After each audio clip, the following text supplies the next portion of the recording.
I poslije sam vidio da sam gledate Hardcore Shrio, novi Destroyed od 8.9, ako ne gledate, možda gledate, dobar je na Janka. Evo, ajmo krenuti gledat.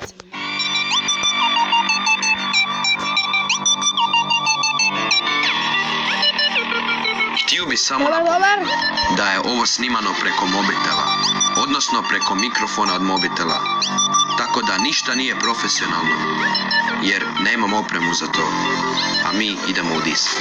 Ustajem, budim se, otvaram oči, jedva gledam, bio sam budan do kasno u noći. Ulazim na YouTube da vidim šta ima novo. Janko je zbacio klip, koji je kurac ovo?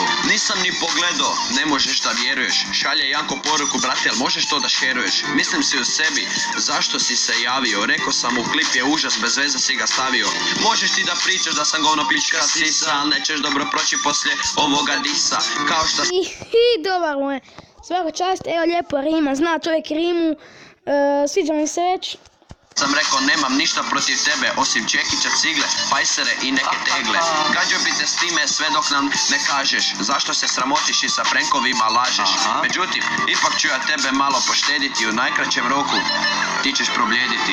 Možeš ti da imaš subova koliko hoćeš, ali čovjek kao ja nikad biti nećeš. Slušaj ovaj dis, prste si u usta mećeš, šta radiš mali da se ne opečeš. Ko se na vatru opeče zna koliko boli, na hladno ćeš puhat za oprost, mene moli. Zašto uopće trošim vrijeme ja na ovog Janka, pa do Branka, Bananka ili ti možda Japanka. Ovaj dis je bio veoma kratak, Isuse Bože! Još neki dodatak, čuvaj se sinko, rekla bi moja baka, ne umači u flaše, strpi se do braka. Ovo neki neće shvatit, ili se potrudite, ili možda barem se usudite. Možemo ostati prijatelji samo da znaš, ali ne šalji mi više zahtjeve za Candy Crush. Dobar dis, svaka čast, čestitam mu.